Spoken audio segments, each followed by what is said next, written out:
अयम निजम प्रभुवेति गणना नवचेतसाम उदार चरितानाम तो वसुदैव कुटुम्बकम। अतः अर्थात यह मेरा है वह पराया है, इस प्रकार की विचारधारा केवल संकुचित चित्त वाले व्यक्तियों की होती है, परंतु विशाल और उदार चरित्र वाले लोगों के लिए तो यह संपूर्ण पृथ्वी भी एक परिवार के समान होती है। माँ शारदे को नमन। साहित्यिक सचेतना के सभी श्रोता दर्शकों को YouTube चैनल के माध्यम से रायसिंह भंडारी द्वारा हार्दिक अभिनंदन। हम आपके सामने नित नई प्रस्तुति लेकर के उपस्थित होते हैं और सनातन धर्म के संबंधित जानकारियाँ देते हैं।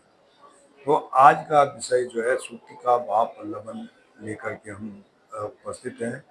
यह प्रस्तुत सूक्ति महोपनिषद के चौथे अध्याय के 71वें श्लोक से ली गई है, जिनमें मानव के मन की प्रवृत्ति के लोगों में अंतर बताया गया है। संकीर्ण बुद्धि वाले कैसी सोच रखते हैं और विशाल बुद्धि वाले कैसी सोच रखते हैं। संरक्षण के चार आयामों आत्मरक्षण, कुल रक्षण, समाज रक्षण और समष्टि रक्षण में से समष्टि रक्षण नामक आयाम इसी से संबंधित है, जहाँ पे व्यक्ति अपने परिवार का और अपने समाज का न होकर संपूर्ण पृथ्वी की रक्षा की सोचता है। संकीर्ण या कम बुद्धि वाली प्रवृत्ति के लोग का चरित्र। कुछ लोग अपनी देह और अधिक से अधिक अपने परिवार को ही संपूर्ण संसार मानते हैं। उनका मुख्य लक्ष्य अपने परिवार की उदर पूर्ति करना ही होता है।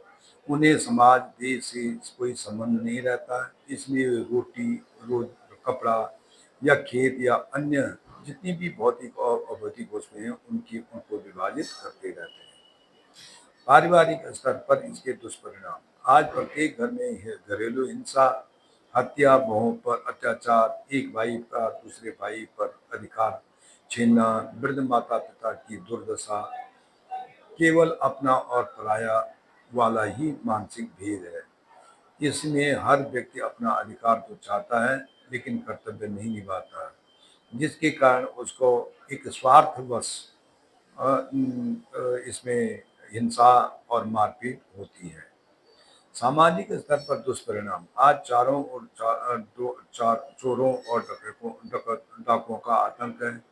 कोई भी व्यक्ति जिसके पास कुछ है तो वह और अधिक पाना चाहता है, इसलिए घूसखोरी, रिश्वत, उपहार, भेंट के रूप में अपना काम निकालने के लिए दूसरे का गला घोटने को सब तैयार रहते हैं। समष्टि स्तर पर दुष्परिणाम। एक देश दूसरे देश पे चढ़ाई कर रहा है, उसे अपनी सीमा बढ़ाने के लिए दूसरे को नष्ट करना होता है।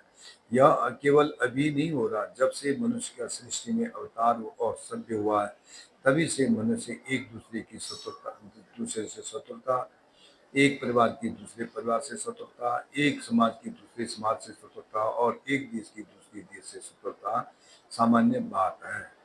ये दुष्परिणाम मात्र मानव के मन की ही संकीर्णता है। विशाल या उदार बुद्धि वाली प्रवृत्ति। दूसरी ओर जिनका चित्त विकसित और उदार होता है वे संपूर्ण पृथ्वी को अपना परिवार मानते हैं। उनके लिए एक व्यक्ति, एक परिवार या एक समाज नहीं, कोई अस्तित्व नहीं रखता, बल्कि संपूर्ण पृथ्वी ही उनकी अपनी होती है। भगवान राम ने रावण से युद्ध की संभावना को 2 बार शांति दूतों के भेजा कि जो भी मारा जाएगा वह निरपराध है, इसलिए सीता को लौटा दें। दूसरी ओर भगवान श्री कृष्ण स्वयं दुर्योधन के पास शांति दूत बनकर गए कि युद्ध टाला जाए, समस्त भूभाग पर दुर्योधन का आधिपत्य हो, लेकिन 5 गांव भी पांडवों को मिले तो युद्ध नहीं होगा, लेकिन दुर्योधन ने इसे स्वीकार किया। इसका कहने का आशय है कि भगवान जैसे उदार बुद्धि वाले लोग भी संसार को अपना परिवार मानते थे। उदार बुद्धि के परिणाम। यदि प्रत्येक व्यक्ति संपूर्ण पृथ्वी को अपना परिवार माने तो भाई भाई में मतभेद नहीं होगा, एक परिवार दूसरे परिवार से रक्त का प्यासा नहीं होगा, एक समाज दूसरे समाज से मित्रता, बंधुत्व और सहयोग करेगा तथा एक देश दूसरे देश से प्रेम और सौहार्द से रहेगा। उपसंहार। लेकिन विडंबना यही है कि आज के संकीर्ण चित्त वाले लोगों का बाहुल्य है। व्यक्ति में सत्य नहीं है, परिवार में प्रेम नहीं है, समाज में न्याय नहीं है और समष्टि में इसलिए पुण्य भी विद्यमान नहीं है। उदार बुद्धि वाले लोग लुप्त प्राय हैं। आज का व्यक्ति पंच दोषों पंच विकारों से ग्रसित है। आज की भौतिकतावादी ऐश्वर्य और विलासिता ने व्यक्ति के उदार चित्त को संकीर्ण कर दिया है। उसे लोभ मोह काम क्रोध अहम ने जकड़ रखा है।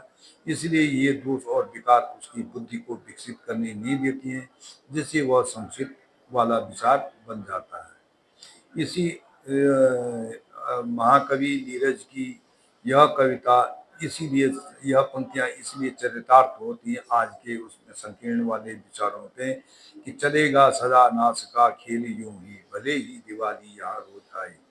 यानी जब तक संकीर्ण विचार अगर समाप्त नहीं होते हैं तब तक ऐसा ही चलता रहेगा। धन्यवाद। राय सिंह भंडारी।